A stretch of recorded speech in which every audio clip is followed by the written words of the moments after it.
Welcome to the History of English podcast, a podcast about the history of the English language. This is episode 183, The Fabric of Our Lives. This time, as we work our way through the story of English, we're going to continue to look at English contact with India and the Far East.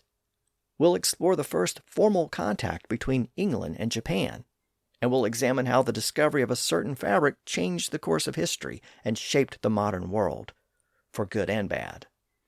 We'll also conclude the story of William Shakespeare with his death and the destruction of the Globe Theatre. And along the way, we'll see how all of those events shaped the English language.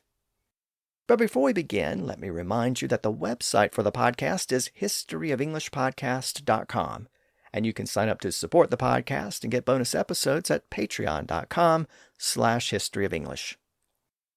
And one quick note before we begin. I concluded the last episode with the arrival of the English East India Company in India in the year 1612. And the next episode of the podcast will focus on a manuscript that was prepared in the year 1619 by an English schoolmaster named Alexander Gill. His manuscript examined English spelling and pronunciation in the early 1600s. And the timing of that next episode is important because we're beginning to focus on the spread of English around the world. So Gill's manuscript provides an overview of what the language sounded like shortly before the various regional dialects began to emerge in the 1700s and 1800s. All of that means that this episode will bridge the gap between the year 1612, where we left off last time, and the year 1619, when that important work of English spelling and pronunciation appeared. So that's the time frame for this episode. And the theme of this episode centers around the important role that cotton played in the world economy of the early 1600s, and what happened when English traders encountered that fabric in India during this period. If you've listened to the entire podcast series, you'll know that fabric and cloth is a recurring theme, and that's because fabric is essential to the human experience and has shaped our language in so many different ways. The moment we're born, we're wrapped in a blanket, and we spend most of our lives covered in some type of fabric or clothing. Together with food, it's one of life's essentials, and our language is filled with terms that relate to clothing and textiles. In prior episodes, we've seen how this connection gave us phrases like dyed in the wool, to be on tenterhooks, to be called on the carpet, and to spin a yarn. Now, so far, in earlier episodes, we've seen that England had access to two major types of cloth. Sheep were plentiful throughout the country, so England produced a lot of wool, and wool cloth was an English staple. It was a strong, durable fabric that kept people warm and dry. Cloth makers in Northern Europe also had access to the flax plant, which had long fibers that could be turned into a fabric called linen. Linen was usually light and airy compared to wool, and was more suitable for warm weather and could be worn as underwear. The word lingerie is derived from the word linen. People in England also had access to hemp, which produced a coarse fabric used for rope and twine and canvas. Those were the main types of fabrics found in England at the current point in our overall story in the early 1600s. In addition to those fabrics, which were made by weaving certain types of thread, people also had access to animal hides, which could be turned into clothing. Animal hides could be turned into leather, and the furs could be used to make coats, beaver hats, and other items. And it was this demand for animal hides that led the English to trade with the indigenous people of North America. In the last episode, we saw that Henry Hudson's expedition to North America in the early 1600s encouraged the Dutch to get involved as well. Hudson was English, but his expedition was funded by Dutch merchants. And after Hudson returned home, the Dutch decided to get in on the fur trade in the region that Hudson had explored. Between 1612 and 1614, Dutch traders sailed to the region around modern-day New York to establish trading posts there. They established a post at the tip of the island which the local people called Mannahatta, or as it's known today, Manhattan. They also sailed up the river that Hudson had explored, and they established a trading post near modern-day Albany, well inland from the coast. Of course, that river bears Hudson's name today, the Hudson River, but the Dutch called it the North River. And even today, some people around New York still refer to it as the North River, and that reflects this early Dutch influence in the region. Now, those early trading posts weren't really intended as permanent settlements, so we'll have to wait another decade or so for this region to become a full-fledged colony of the Netherlands. But the groundwork was being laid around the current point in our story in the year 1613. Of course, the English were also involved in the fur trade in North America. They mostly operated out of their base in Jamestown in the South. The Pilgrims had not made their way to Massachusetts yet, so Jamestown was still the only English settlement in North America. By this point, English traders were reaching the far corners of the globe. In addition to North America, they were also reaching out to India and the Far East. As we saw last time, the English East India Company had just established a trading post at Surat in India. The company was also sending ships all the way to the Spice Islands in the Far East. And by 1613, products from around the world were making their way to England. Ships brought new foods, new fabrics, new commodities, and new trinkets from faraway places. The Portuguese had been the first Europeans to trade extensively with India and the Far East, and Portuguese words were sometimes used to describe those new and unusual items that were appearing in the ports around England. In fact, at the current point in our overall story, in the year 1613, we find the first known English use of a specific Portuguese term to refer to some of those trinkets. That term was feitiço. It specifically referred to the charms, amulets, and totems acquired from the people who lived along the coast of Africa. And I mention that word feitiço because it was soon anglicized into the modern word fetish. Since many of these items were venerated by the people who made them, the word fetish gradually acquired that sense of something venerated or revered, and from there it came to refer to an obsession or something that produces an irrational devotion. So today, when we refer to someone's fetish, it no longer means a small charm or amulet from Africa or Asia. But that's how the word started, and it first appeared in English in 1613. As I mentioned, the word fetish is ultimately a Portuguese word because the Portuguese had been trading extensively with Africa and Asia for over a century. But by the early 1600s, Portuguese power was in decline, and Dutch and English traders were starting to replace the Portuguese traders in those regions. Over the prior century, the Portuguese had reached as far as Japan. The Dutch had also reached an agreement with Japanese officials to trade there. And now, in 1613, the English arrived in Japan with the same goal in mind. An English captain named John Saris arrived there with a letter from King James requesting permission to access the Japanese market. And that approval was soon given to the English East India Company. That was the first official contact between Japan and England. And that initial contact laid the groundwork for Japanese words to pass directly into English for the first time. Now, I should note that the earliest Japanese words in the Oxford English Dictionary come from a book that had been published a few years earlier in 1577. That book was a collection of accounts about faraway places from various traders and explorers. The accounts had been compiled into a single volume, and in 1577 it was translated into English under the title The History of Travel in the West and East Indies and Other Countries Lying Either Way. That collection included what was essentially a long letter written by a Portuguese sailor who had been to China and Japan. It described both of those regions, and the translation of that letter in this book is the earliest English account of Japan. The translation retains some of the Japanese words used in the original letter, like bonzi, which meant a Buddhist priest or religious teacher, and kanga, C-A-N-G-U-E, which is usually rendered in modern English as kuga, K-U-G-E. That word referred to a member of the Japanese nobility. Now, obviously, neither of those words are common English words today, but we do find another new word in that account of Japan, and it is a very common word today. It is, in fact, the word Japan itself, spelled G-I-A-P-A-N in this particular work. That was the first time that the name Japan was found in an English text, but Japan isn't technically a Japanese word. It's actually a Chinese word, and more specifically, it's a Chinese translation of the name used in Japan. As you may know, the name of Japan in Japanese is Nippon. It literally means sun origin, but sun origin is really just a shortened form of a longer name that means land of the rising sun. Of course, the sun rises in the east, and the island of Japan lies to the east of continental Asia.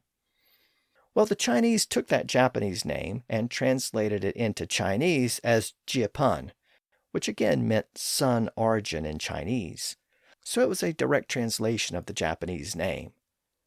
That Chinese version then passed into the Malay language spoken in parts of Malaysia and the Indonesian islands, where the Portuguese and Dutch traded for spices. The Dutch picked up that Malay version of the name and brought it back with them to Europe, and that's how the word Japan found its way to England and found its way into this description of Japan published in 1577. So the word Japan has been around in English since at least the late 1500s. Interestingly, the actual Japanese name Nippon appeared in English shortly after the English traders arrived there. It appeared in a letter written by one of the English officials a few months later. As I noted, the name Japan is a Chinese translation of the Japanese name. It was quite common for the Chinese to translate Japanese terms in that way, and it was also common for the Japanese to borrow Chinese words because of the overall power and influence of China in the region. And that relationship between Japanese and Chinese sometimes impacted English, because English borrowed words from both languages. Another good example of how that relationship impacted English can be traced to this period when the English first arrived in Japan. One of the English officials was named Richard Cox, and he kept a diary of his time there. And his diary included the first English reference to the word shogun, the title of the Japanese military leader who was effectively the ruler of Japan. Well, the Chinese sometimes referred to the Japanese shogun as the Takyun, which was a Chinese term meaning great prince.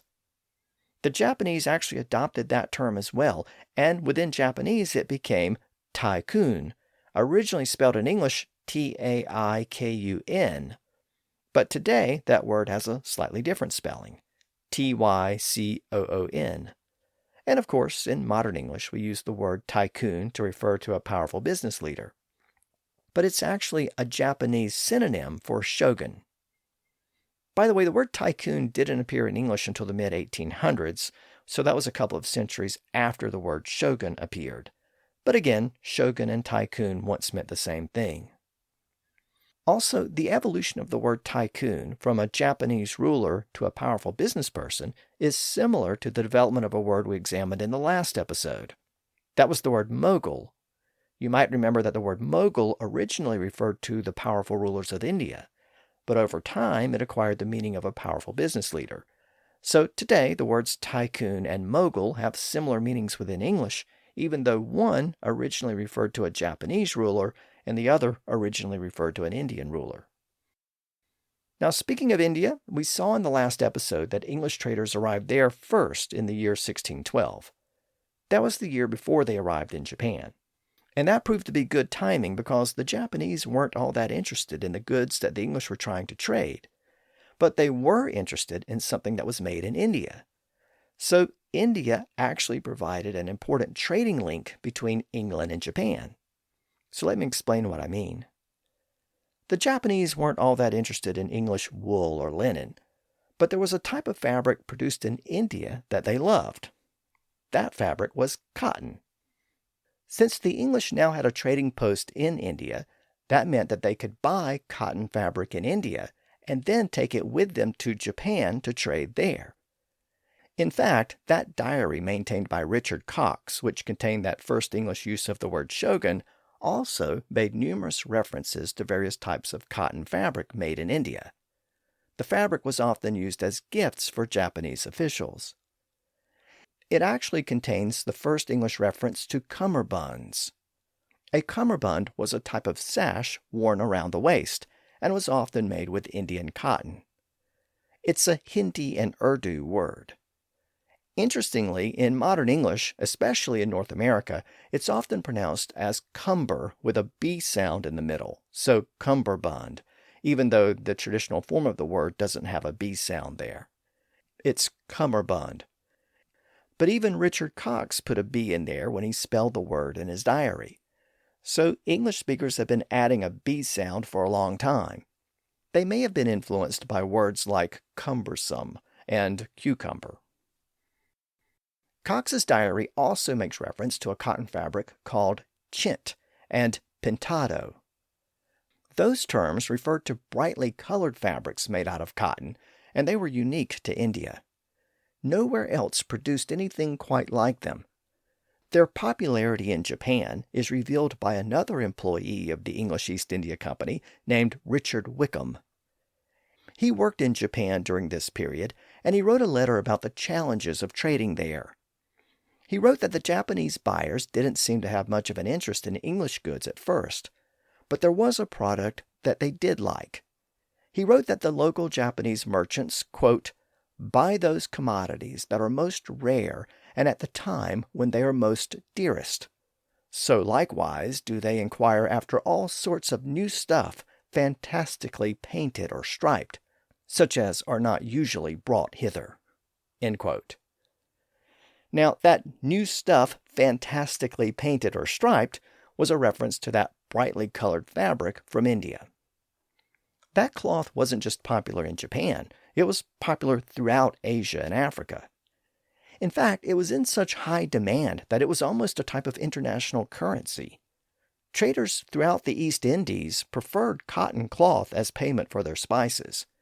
They didn't have much use for heavier English wool, and they didn't rely on gold and silver as much as the Europeans did.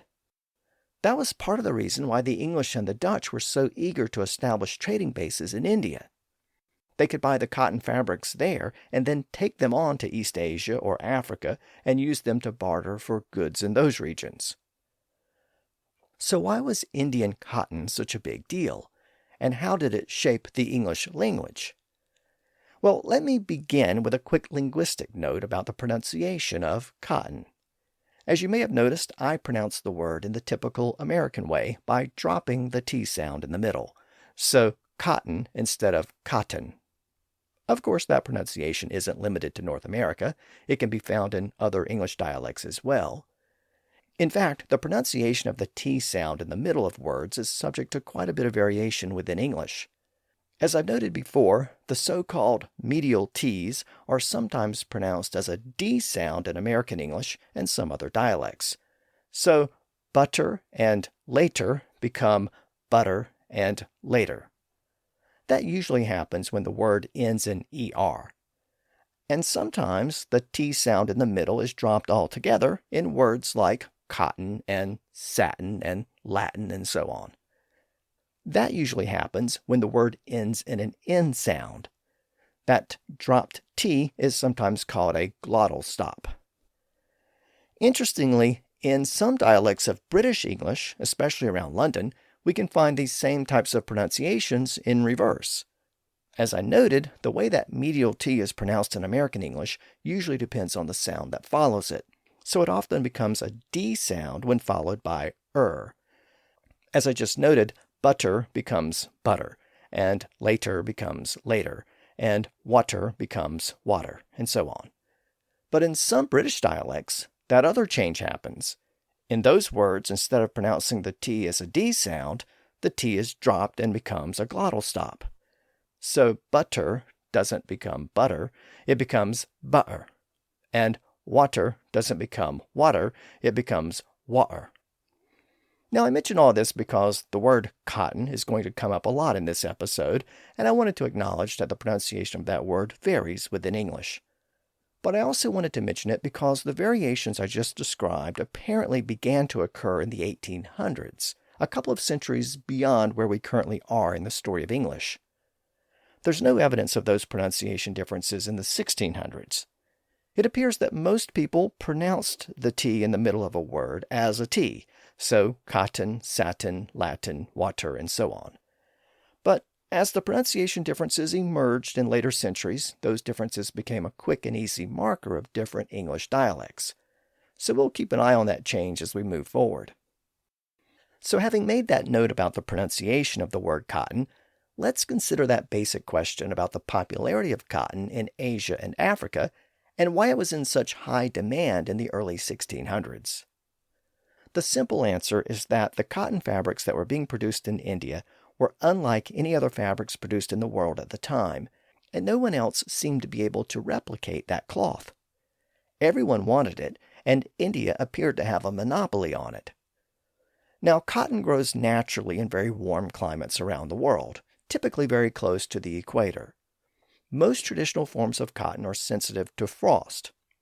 The plants don't mature after they're exposed to frost. So cotton was traditionally grown and cultivated only in very warm climates that didn't typically experience a frost, or experienced its first frost very late in the season. That included India and parts of Africa and the warmest parts of the Americas. But even if you could grow cotton, it was very difficult to work with. The cotton fibers form in the pod where the seeds are. The fibers protect and surround the seeds, and that meant that the seeds had to be removed in order to work with the cotton fiber, and that could be a tedious process. Also, many traditional forms of cotton had very short fibers which were difficult to turn into thread and cloth. But in India, varieties of cotton were cultivated that had longer fibers, and even the varieties that had shorter fibers could be turned into thread and fabrics using specialized techniques that had developed there over the centuries. No one else seemed to be able to turn cotton into a beautiful, high-quality fabric like the Indian cloth makers could. Their skill and ability was almost like a magic trick, and everybody wanted what they produced. It's also important to understand why cotton cloth was so popular, especially compared to alternatives like wool, linen, and silk. First of all, cotton could be turned into a fabric that was light and airy and cool on the skin. That was why it was so popular in warm climates like Africa, South Asia, and the islands of the Far East. It was also very soft and comfortable. It wasn't rough and itchy like some fabrics. I noted earlier that Europeans usually relied on linen for that type of fabric, and they usually used linen for underwear and undergarments. But cotton was even softer and lighter and more comfortable. That's why there's a good chance you're wearing some type of cotton as you're listening to me right now. Today, cotton is by far the most popular fabric in the world, largely because it's so comfortable. Cotton was also more durable than some other fabrics. It could be washed over and over without breaking down. And Indian cloth makers had also developed the ability to add color to cotton fabrics with a variety of dyes. Those dyeing techniques allowed them to produce the most vibrant reds and blues and greens and other colors. Other fabrics could be difficult to dye. Some of them would take some colors, but not others. And in most cases, even if you dyed them, the color would fade with repeated washings. But again, the Indian craftsmen and craftswomen had developed techniques whereby they could apply almost any color to cotton and make it color fast so it wouldn't fade over time. They also developed techniques in which they would paint the fabric with elaborate designs, or they would print images or patterns on the fabric. The result was a bright, beautiful, and vibrant material that was almost like a work of art. And that's what Richard Wickham was referring to when he wrote that the Japanese traders wanted that new stuff fantastically painted or striped.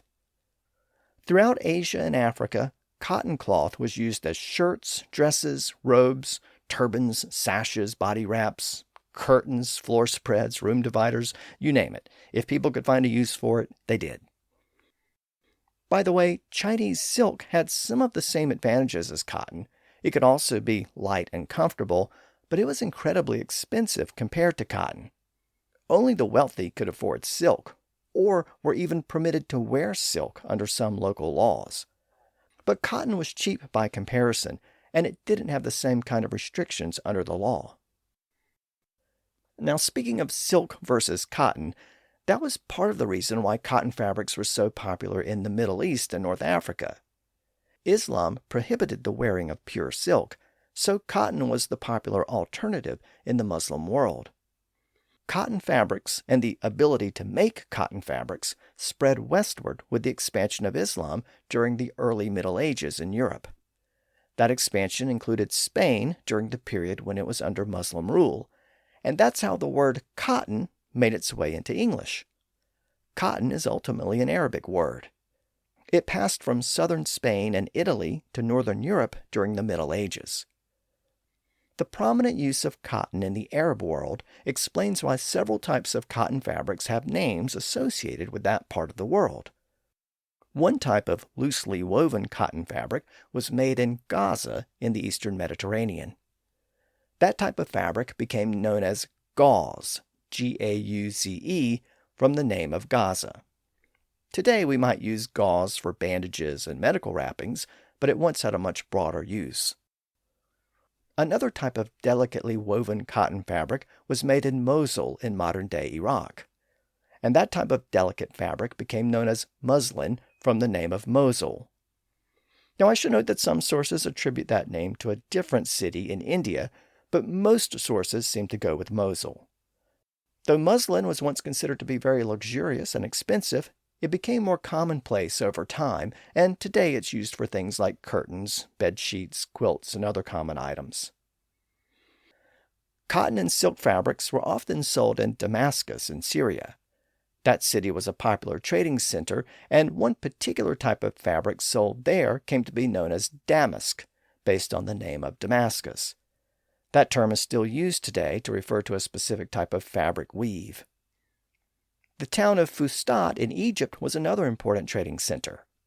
Today it's basically a suburb of Cairo, but it was another place where a lot of cotton fabrics were sold.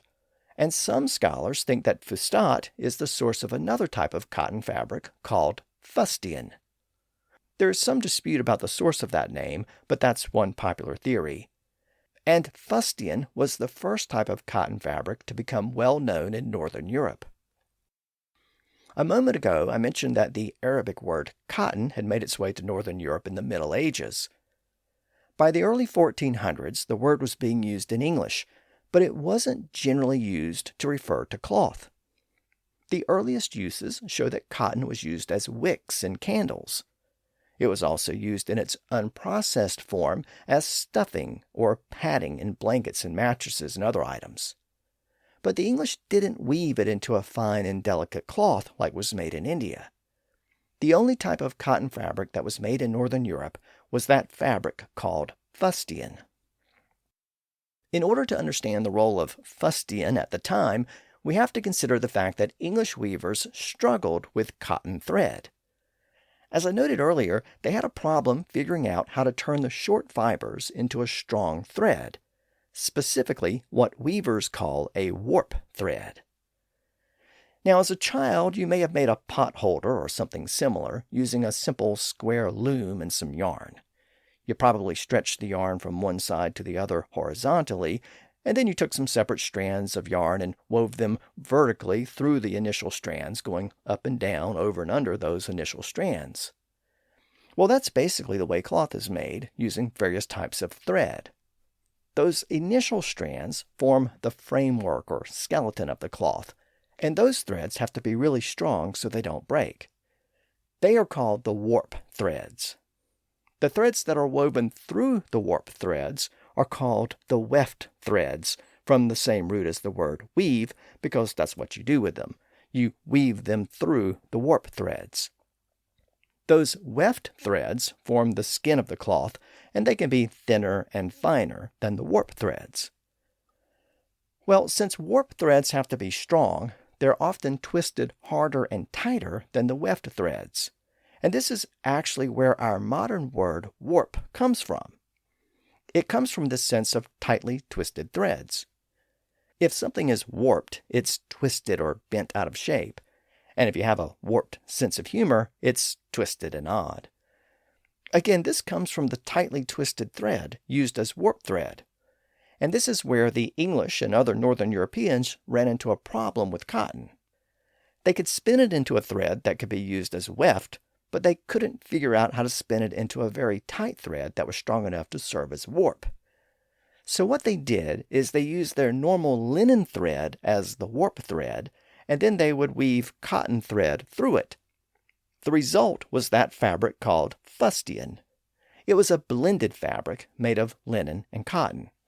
And that was really the only type of cotton fabric that was common in Northern Europe at the current point in our story in the early 1600s. And it was very different from the delicate cotton fabric of India. Fustian was coarse and rough, similar to modern corduroy. It was a cheap cloth used for work clothes. Now, I actually mentioned fustian a few episodes back because it also evolved into a linguistic term and was once used to refer to certain types of speech. The word fustian technically referred to this linen-cotton blend that was coarse and tough, but it was sometimes used to refer to similar fabrics made of wool, and it came to refer to any thick or bulky fabric. And from there, it came to refer to any kind of inflated or lofty language. So if you spoke fustian, you spoke with a lot of big words, technical jargon, and gibberish. When Christopher Marlowe wrote that one of his characters spoke Dutch fustian, and when Shakespeare referred to a fustian rascal, that's what they meant. They meant that the characters used elevated language and spoke in a pretentious way. I've noted before that the words bombast and bombastic have essentially the same history. The cotton stuffing that was used in quilts and clothing was sometimes called bombast. So the word had a sense of something stuffed or bloated, and it was soon extended to inflated or excessive speech. If someone was bombastic, they tended to use excessive or pompous language. Again, bombast and fustian share this similar development. They both originally referred to types of cotton material, and then they both acquired the same sense of elevated speech. And that reflects the common view of cotton at the time, that it was something bulky or thick. But in India, cotton fabrics were very different. As I've noted, they were lightweight, airy, and comfortable, and were the product of skilled artisans who knew how to turn the cotton fibers into thin and delicate threads that could be used as both weft and warp. The cotton fabrics in India came in several different varieties, often depending on where they were made. Some of them were uncolored or had more of a natural color. For example, the English had arrived in Surat in 1612, and a type of coarse and uncolored cotton fabric that was sold there became known as Surat. In northern India, cotton was made into a light tailored garment called a jama. A jama was usually white or very lightly colored, and it was made with very thin cotton material. It was like a coat or robe that fit closely around the torso and the arms, but then extended down below the knees.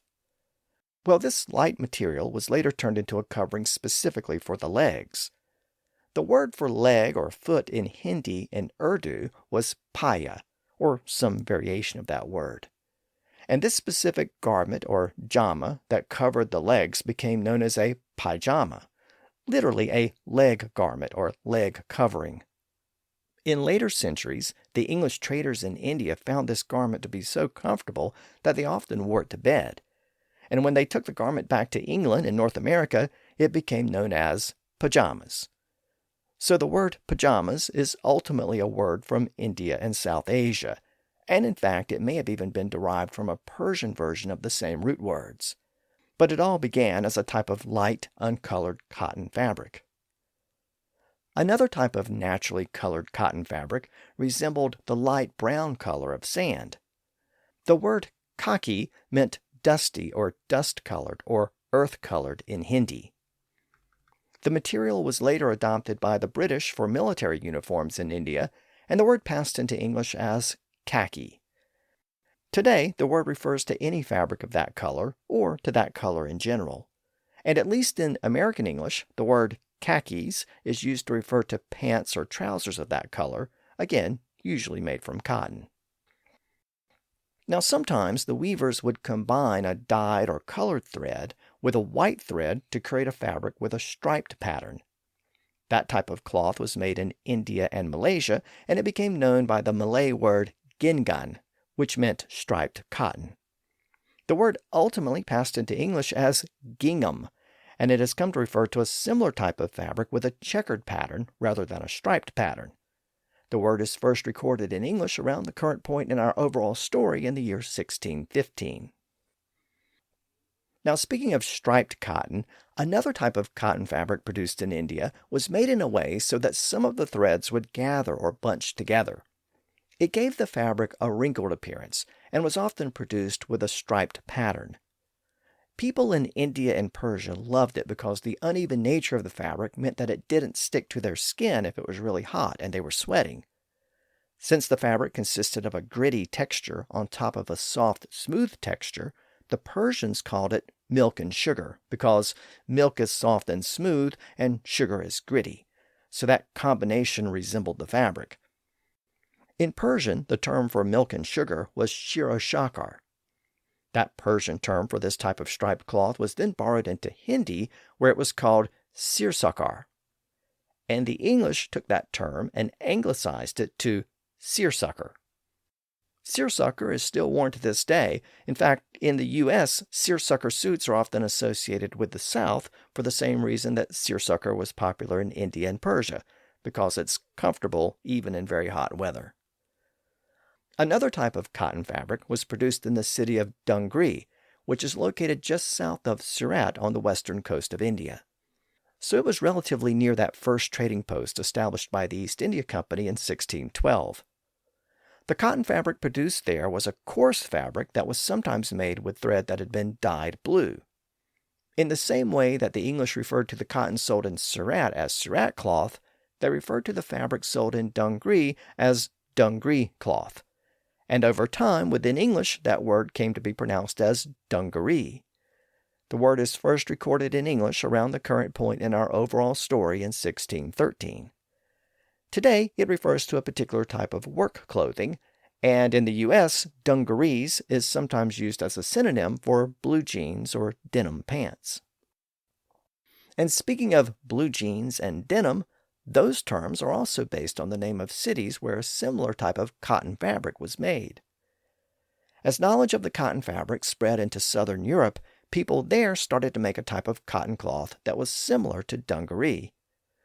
A similar type of durable twilled fabric came to be produced in Nîmes in the far south of France. It was called serge de Nîmes. Serge, or serge, was a French word for that type of fabric, so serge de Nîmes was the serge made in Nîmes. But over time, the serge part was dropped, and it just became known as denim, and denim eventually passed into English as denim. Just up the coast from Nîmes is the Italian city of Genoa, and a similar type of cotton fabric was produced there. That type of coarse fabric was similar to the fustian cloth I mentioned earlier, and in fact it was called Genoa fustian. In French, the city of Genoa is pronounced as Gênes, so in French the fabric was called Gênes fustian. The fustian part was eventually dropped, and when the term passed into English, the Gênes part became jean, Jean, or jeans when referring to pants or trousers made with that type of fabric. So dungarees come from the city of Dungri in India.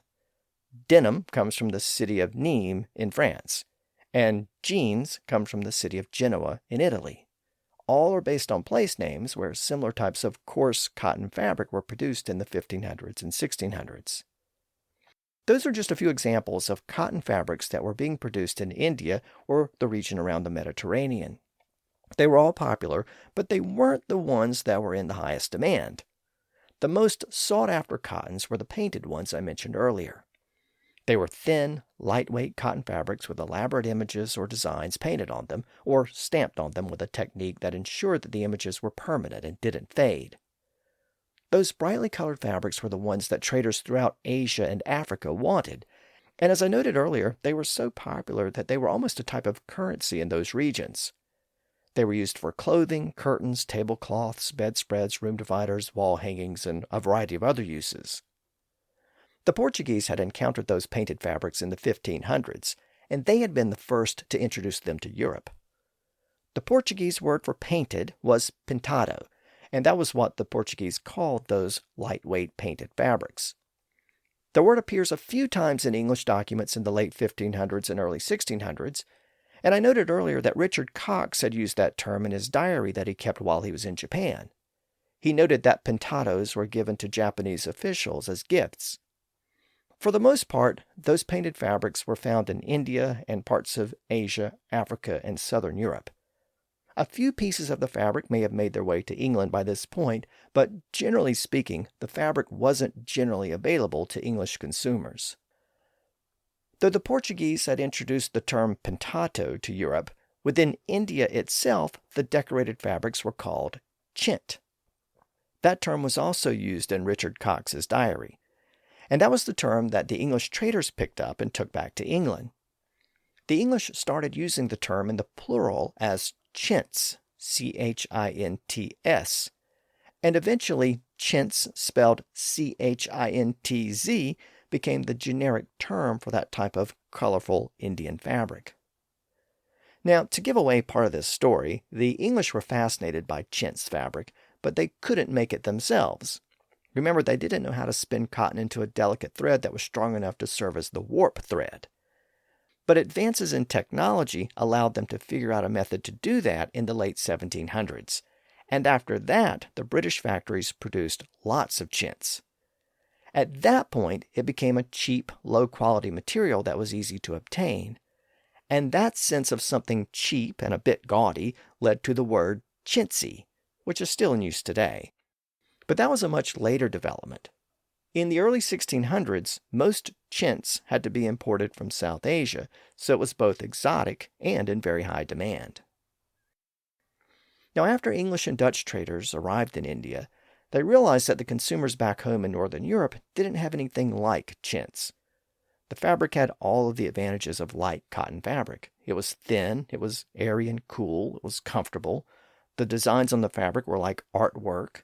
They contained exotic patterns and elaborate images of things like flowers and trees, and the fabric popped with bold colors that didn't fade with repeated washings.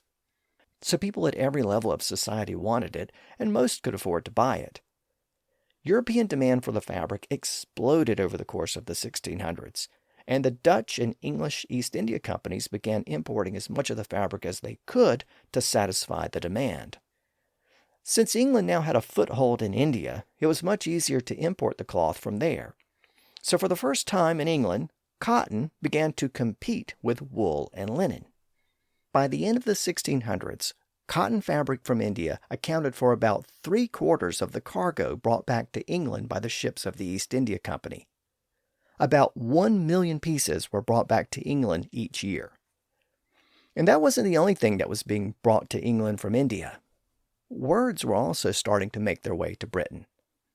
We still find ourselves in the year 1613, and in that year, an English cleric named Samuel Purchas completed a work about cultures around the world, including their religious practices.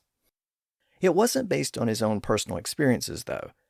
He gathered the information from traders and pilgrims and other people who had traveled to various places around the world. Like many works of this period, it had a long title.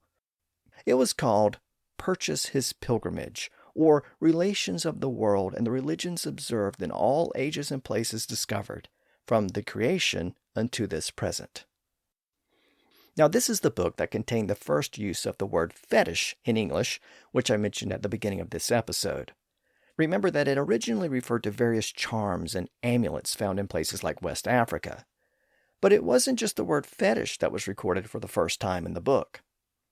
This somewhat obscure book is notable because it contained the first known English use of many words from various parts of the world, including several from India. Interestingly, it contains the first known use of the word Sanskrit in an English document.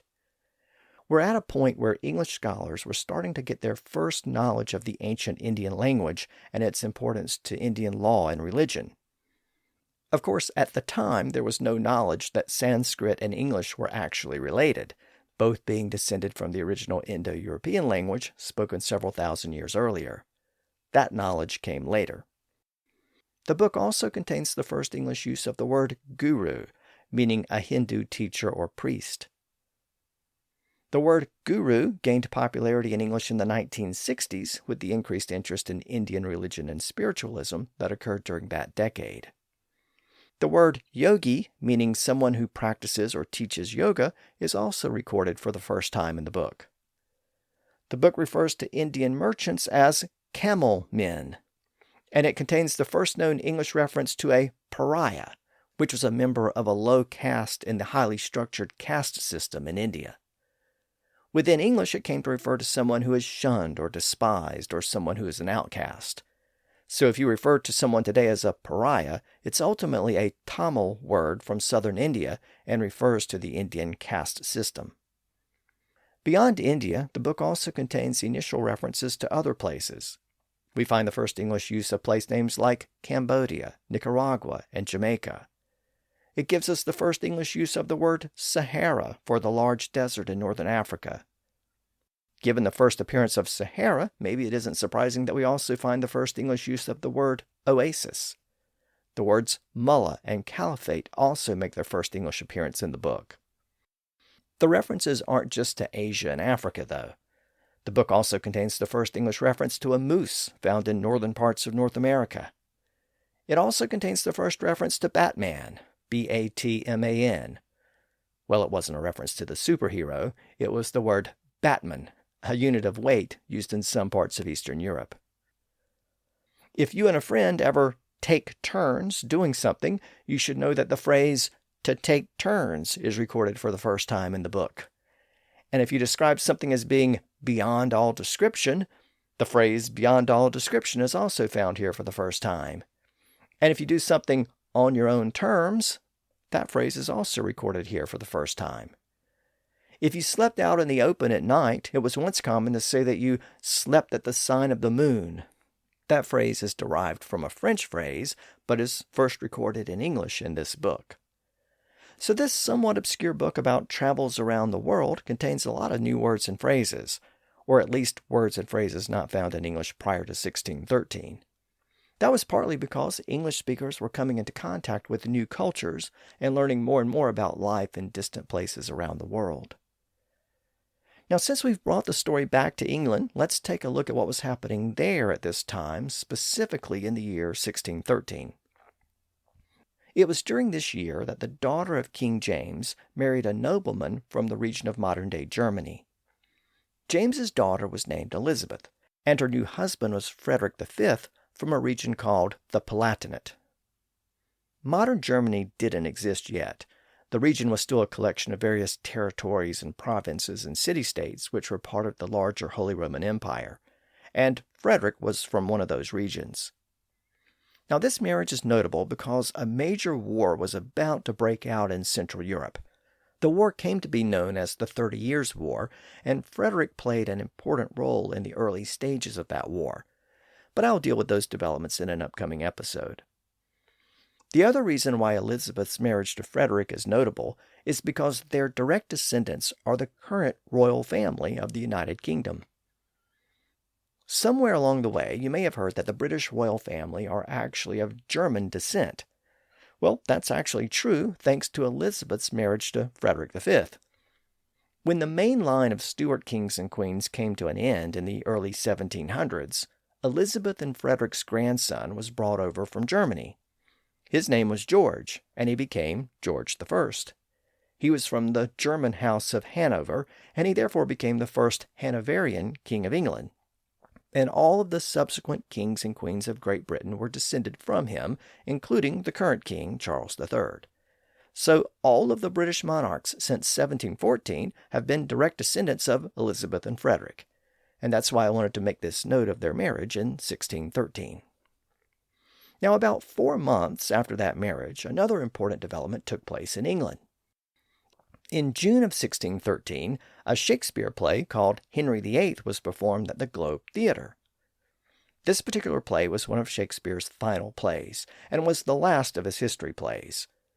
It isn't highly regarded, and in fact it's generally accepted that Shakespeare co-wrote the play with another playwright, given that the language and part of the play is not really consistent with Shakespeare's normal poetry and prose. There's been some speculation over the years as to the identity of the co-author. Back in 2019, a Czech researcher used a computer algorithm to identify language patterns in the writings of the various other authors who were suggested to be the co-authors. And the analysis determined that a fellow member of Shakespeare's acting company named John Fletcher wrote about half of this particular play. He apparently wrote part of Act 1 and most, if not all, of Acts 2 and 5. The study suggested that Act 4 might have been written by a third author who couldn't be identified. Now, beyond this particular play, it's generally agreed that Shakespeare worked with other writers on the last few plays of his career. A play called The Two Noble Kinsmen was published after Shakespeare died, and Fletcher and Shakespeare are specifically listed as the co-authors on the title page of that play. And an entry in the Stationer's Register from the same general time period indicates that Fletcher and Shakespeare also worked on a play called Cardenio, which has been lost to history. Again, those mark the last of Shakespeare's plays. Well, of those 3 plays I just mentioned, only Henry VIII was included in the first folio of Shakespeare's works published after he died, so it's the most notable of the 3 plays. And as I mentioned, it was being performed at the Globe Theatre in June of 1613. Well, near the end of Act 1 in the play, Henry VIII meets Anne Boleyn for the first time at a feast. In the performance, Henry's arrival was announced by firing a cannon. Well, that part went off without a hitch, but an ember from the cannon floated up and reached the thatched roof of the Globe. The roof immediately caught fire, and soon the theater was engulfed in flames. Within an hour, the entire structure had burned to the ground. Miraculously, all of the audience members, about 3,000 in all, managed to get out alive. Though the theater was rebuilt the following year, the fire was still a devastating blow for the acting company. Not only was the theater destroyed, but most of the props and costumes were lost along with it. And it's possible that manuscripts of unknown plays were also destroyed in the fire. There may very well have been other Shakespeare plays that were lost to history that day. That really marks the end of Shakespeare's career. In fact, he had effectively retired with the completion of Henry VIII, and it appears that he didn't write any additional plays after the Globe Theatre burned to the ground. 3 years later, in 1616, he died. Shakespeare's death brought an end to one of the most important periods in the history of English. Since we know relatively little about Shakespeare's personal life, it's quite fitting that we also know very little about his death. All we know is that he was buried on April 25th of that year at Holy Trinity Church in Stratford. There's no death certificate or other document that lists a specific date of death or cause of death. There's a legend that he died after a night of drinking with a couple of fellow writers, but there isn't really any evidence to support that claim. Of course, Shakespeare is renowned in part for his massive vocabulary and the large number of words that he used in his plays. He documented many words and phrases for the first time, so perhaps it's fitting that around the time he died in 1616, the second dictionary of the English language appeared. This particular dictionary was compiled by a physician named John Bullockar. He was the son of William Bullockar, who composed the first grammar of English, which we examined in a prior episode. This work by John Bullockar was called an English expositor. Now, back in episode 179, we looked at the text that is considered to be the first monolingual English dictionary. In other words, the first comprehensive English dictionary to define English words with English definitions. It was published 12 years earlier and was called a table alphabetical. Well, Bullockar's dictionary is considered the second such dictionary, and it contained about twice as many entries as that earlier dictionary. It's always interesting to peruse the words in these early dictionaries because they were not intended to be comprehensive lists of all the words in the language like modern dictionaries. Instead, they were intended to define words that were a bit more obscure and words that people might not understand if they encountered them in a book or other text. Those were sometimes fancy Latin or Greek words that were not widely used at the time, or Old English words that had largely fallen out of use, or slang terms that needed a general definition. In that last category of slang terms, it's interesting to see which words he included and how he defined them. For example, I noted in an earlier episode that the word cousin meant to cheat or defraud. That was the word that people used in the 1500s. They didn't really use the word cheat. Cheat was derived from an old legal term from the feudal era, originally escheat. It was what happened when a landholder defaulted on a payment to his lord, and the lord reclaimed the landholder's property. It was subject to so much abuse and fraud that the word escheat came to refer to a taking by deception or fraud. But in the early 1600s, the word cheat was still only starting to pass into popular use. In fact, Shakespeare is really the first known writer to use the word cheat with its modern sense. So John Bullockar included the words cheat and cheating in his dictionary because he apparently felt that people might hear those words and not know what they meant. He defined the word cheat as, quote, to cousin, to deceive, end quote. And he defined the word cheating as cousinage. But interestingly, he didn't bother to define the words cousin or cousinage, apparently because he assumed that everyone knew what those words meant. Of course, today we would probably do the opposite.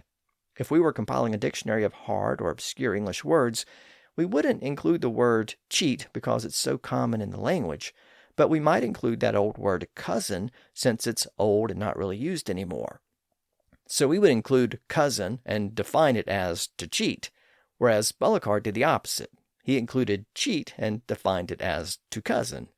And that's a good example of how these old dictionaries capture words that were on their way out, as well as words that were on their way in. Sometimes Bullokar's dictionary is very explicit about the changing meaning of words. For example, he includes the word magic, spelled M-A-G-I-K-E, but the modern meaning of the word was just emerging during the early 1600s. For the definition of magic, he wrote, quote, "At first this word signified great learning or knowledge in the nature of things. Now it is most commonly taken for enchantment and sorcery." End quote. The word talent is defined as, quote, "a certain value of money." End quote. Now that may seem odd to us today because if we think of a talented person, we usually think of their unique skill or ability. But that modern sense of the word was only beginning to emerge in the early 1600s. The original Greek and Latin meaning of the word was a unit of weight or a unit of money. What apparently happened is that a very rich or successful person was said to have a lot of talent, meaning a lot of money or wealth. And then from there, the word was applied to a successful person who was very skilled or gifted. That person was also said to have a lot of talent, but in that case, the word referred to his special abilities. Again, Bullokar's dictionary shows us that the modern meaning was only beginning to emerge because he didn't include it as a separate definition. The older meaning of certain words is reflected in words like animate, which he defined as to encourage, to hearten on, and animosity, which he defined as courage, and egregious, which he defined as notable, excellent, and enormous, which he defined as wicked, very bad. Some of his words have largely disappeared from the language or are rarely used today. For example, he included the word angust, A-N-G-U-S-T, which meant straight, narrow, and aigritude, which meant grief of mind or pain of body. Today we have the word omnipotent, but Bullockar included the word armipotent, A-R-M-I-P-O-T-E-N-T. It had essentially the same meaning as omnipotent. He defined it as mighty, strong. Bullokar's dictionary also has some interesting things to say in relation to the overall theme of this episode. First of all, Bullockar routinely uses the word India to refer to things associated with Asia in general and even to things associated with the Americas. It's a good reminder that the word once had a much broader meaning in English. For example, yucca refers to a plant found in South and Central America. The word was relatively new to English, so Bullockar included it in his dictionary, but he defined it as, quote, an herb in India, wherewith they used to make bread, end quote. He also included the word armadillo, which is an animal that the Spanish had discovered in the Americas. Again, Bullockar defines it as, quote, a beast in India of the bigness of a young pig, covered over with small shells likened to armor, for which cause he is called armadillo, to wit, an armed beast, end quote. There are many other examples of this broad usage of the word India, but it's worth keeping in mind that the related word Indies had a similar application. South and East Asia were the East Indies, and the Caribbean was the West Indies. And of course, as I noted last time, the word Indian could refer to inhabitants of both South Asia and the Americas. The dictionary also included terms for various types of linen fabric, like napery for table linens, diaper for a specific type of linen that usually contained a diamond pattern, sindan for a type of fine linen cloth, and pledget for a wad of linen cloth used in medicine to clean or cover a wound. But there are no terms that relate to cotton, And again, that's because cotton wasn't a common fabric in England at the time. Outside of fustian, which isn't mentioned in the book, the various terms for cotton cloth that I mentioned earlier in the episode were either just starting to enter the language or would enter the language in the future. Interestingly, Bullockar includes the word warp in his dictionary. He defines it as, quote, the thread that goeth in the length of the cloth, end quote. He doesn't mention the word weft for the thread that runs over and under the warp. It isn't clear why he included the word warp and felt that it needed to be defined, but there it is, and it reflects a general interest in weaving and fabrics at the time. Speaking of fabrics, he included the word fabric as well, but you might be surprised by his definition. First of all, he spells fabric Fabrike, so that shows that spellings still weren't completely standardized. And he defines fabric as, quote, a frame, a building, end quote. You're probably saying, what? What does fabric have to do with a building? And notice that he didn't say anything about cloth. Well, this is another one of those words that once meant something quite different. The word fabric was borrowed from French in the 1400s, and the original meaning of the word was indeed a building or other large structure. But let's dig a little deeper. While the limited sense of the word was a building, it could also mean something that was built or constructed by skilled workers. So there was an element of building or constructing something. Think about the word fabricate. It comes from the same Latin root as fabric. In fact, Bullockar included the word fabricate as well. He defined it as, quote, to frame, to build, end quote. So fabric meant a building, just as John Bullockar defined it. But around the same time that Bullockar's dictionary was published, the meaning of the word started to merge with the meaning of fabricate to refer to something built or assembled or constructed, usually due to some element of skilled workmanship. And about a century after that, in the mid-1700s, the term fabric was specifically extended to cloth that had been assembled and woven from various threads. So in that regard, the process of making a piece of cloth or fabric was connected to the process of fabricating a building. They were both the product of skilled artisans. And that's how the word fabric evolved within English. It also reveals that fabric didn't really have its modern meaning until the mid-1700s. Bullockar also included the word staple, and he had an interesting definition for that word. He defined it as, quote, any town or city appointed for merchants of England to carry their wool, cloth, lead, tin, or such like commodities unto, for the better sale of them to other merchants by the great. End quote. So this is a reference to a trading post, like the ones the English East India Company had just established in Japan and at Surat in India. That type of trading post was originally called a staple. Over time, the word staple came to refer to the commodities sold at such posts, and then it came to refer to the primary commodity or good sold in a particular place. For example, earlier in this episode, I said that wool cloth was an English staple, and cotton was an Indian staple. It comes from this original sense of the word staple as a trading post. Around this time, a staple or trading post was also called a factory.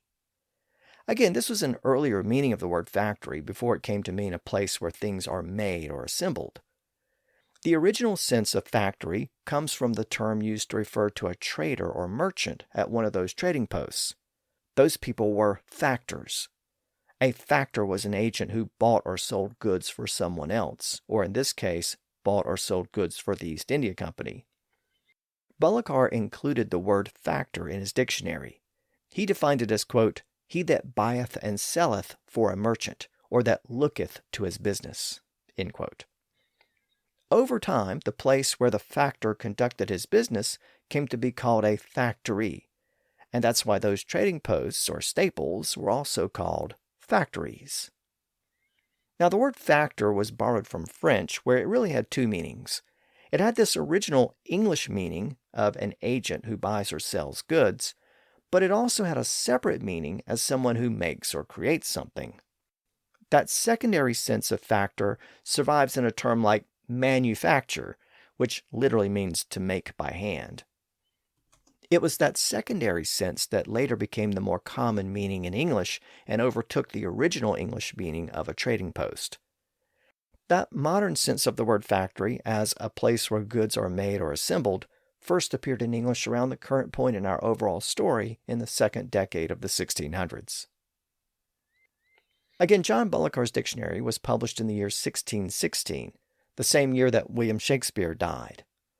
And there was one other development in that same year that I wanted to mention, and at first glance it may not seem very important.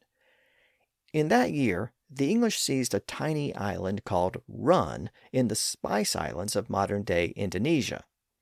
The island was taken from the Dutch, who had become the dominant European power in the region. As we've seen, the English and the Dutch were in constant competition by this point. The English held the island for 4 years before the Dutch eventually took it back, but the English retained a claim to the island. Now you may be wondering why I'm telling you about this obscure island called Run in the Far East. Well, over the next few years, the English would expand their territory in North America, gradually reaching the point where they were able to take the territory of New Netherland from the Dutch. In the end, the English and the Dutch agreed to settle their competing claims to various territories in North America and Asia. The Dutch agreed to release their claim to New Netherland and the island of Manhattan, and in exchange, the English agreed to release their claim to this small island of Run. So the English got Manhattan and the region of New York, and the Dutch got this largely desolate island in the Spice Islands. In retrospect, the English seem to have gotten the better of that trade, but the Dutch were happy with the deal at the time because the spices acquired at Run were so valuable.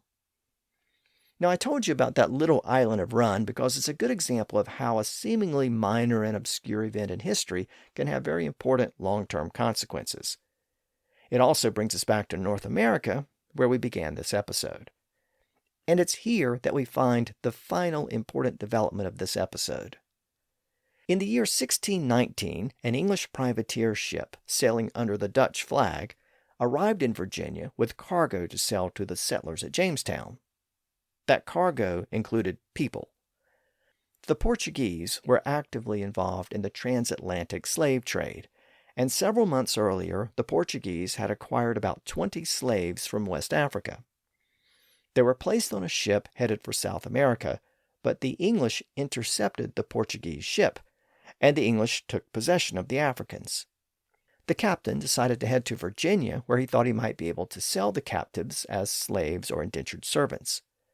And in August of 1619, he did just that, and that's considered to be the beginning of the English slave trade in North America. Now, that's not to say that they were the first slaves in North America. The Spanish had taken African slaves to Spanish Florida in the prior century, and the English settlers had taken indigenous people as slaves in prior years. But this event in 1619 was the first time that African slaves arrived in an English colony in North America. Now, this is obviously an important development for many reasons, and we'll explore those consequences in future episodes. But a major part of the story of slavery in North America is its connection with the overall demand for cotton, a demand that had been sparked by the English discovery of fine cotton fabrics in India around the same time that those first slaves arrived in North America. So, I want to conclude this episode by explaining how cotton fueled the transatlantic slave trade and shaped the Western world over the next few centuries. As I noted earlier, fine cotton fabrics from India were essentially a type of international currency in the 1500s and 1600s. This was true throughout South and East Asia, but it was also true in Africa. African sellers wanted those same cotton fabrics. The coolness and comfort of lightweight cotton clothing was in high demand in the African heat, and like everywhere else, the people loved the brightly colored fabrics. So cotton was often used by the Spanish and Portuguese to purchase a variety of African products, and it was also used to purchase slaves from the slave traders in West Africa. Those slaves were then taken to the Americas where they were sold to work the land. The slave merchants would then take part of the money they acquired from selling the slaves and use that money to purchase more cotton in India, and then return to West Africa to buy more slaves. and after 1619, that trading circuit was extended to the English colonies in North America. But at this point, cotton was not a common crop in the region that would become the United States.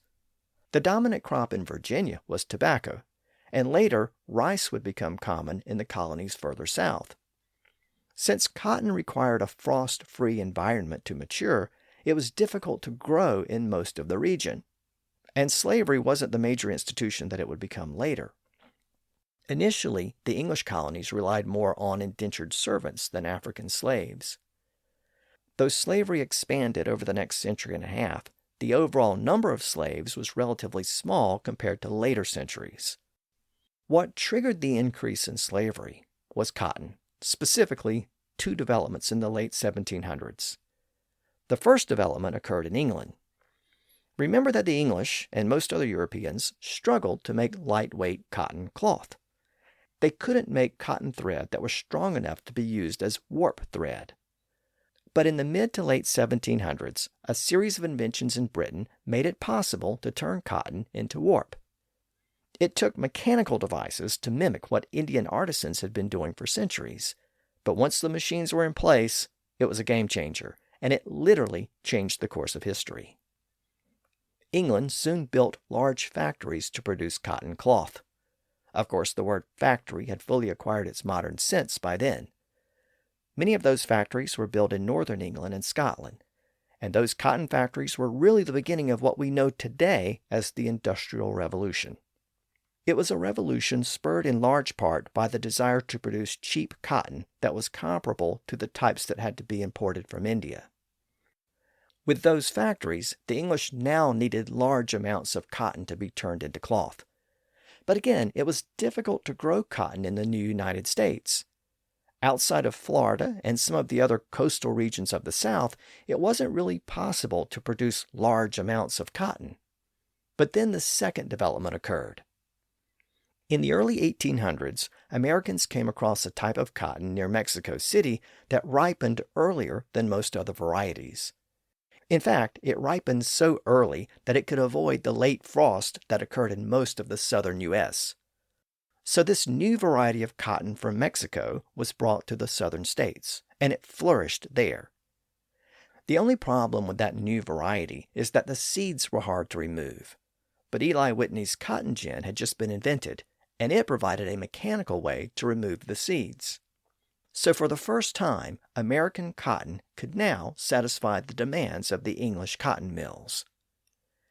In the 3 decades after 1793, American cotton exports to Britain increased from less than 1 million pounds to 250 million pounds.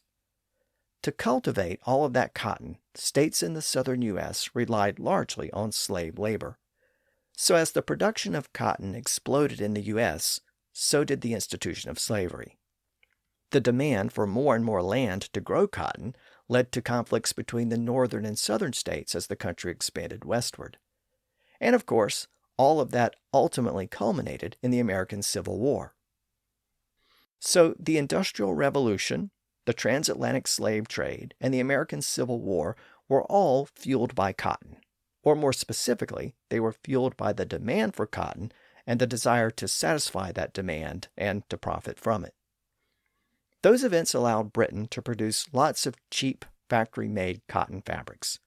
And that's when the word chintz for colored Indian cotton started to evolve into the modern word chintzy, referring to something cheap and common.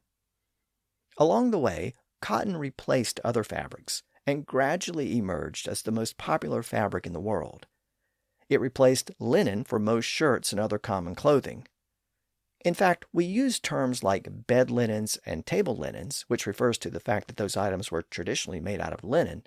But today, bed linens and table linens are mostly made out of cotton, so we should probably call them bed cottons and table cottons. The British cotton industry was so large and so dominant in the international market that British fabrics actually began to displace Indian fabrics within India itself. And that had negative economic consequences for the region that had given birth to the cotton craze several centuries earlier. Now, those are just some of the consequences that flowed from the arrival of English traders in India in the early 1600s. It was a cascade of events that shaped so much of the world that we live in today. And that brings us to the title of this episode. Despite the worldwide popularity of cotton, its dominance was threatened in the 1960s and 1970s with the rise of synthetic fibers like nylon and polyester. American cotton producers experienced a major decline in their market share. So in 1970, they decided to create a marketing campaign to win customers back. The result was a new catchphrase. The touch, the feel, the fabric of our lives. The touch, the feel of cotton, the fabric of my life. Come on, you had to know that was coming at some point in this episode. So I hope you've enjoyed this look at how cotton shaped our history and shaped the English language. Next time, we'll turn our attention to that book on English spelling and phonetics that I mentioned at the beginning of the episode. We'll examine the overall state of English spelling and pronunciation in the early 1600s. And after that, we'll be able to track how the language changed over the following centuries as English spread around the world. So until then, thanks for listening to the History of English podcast.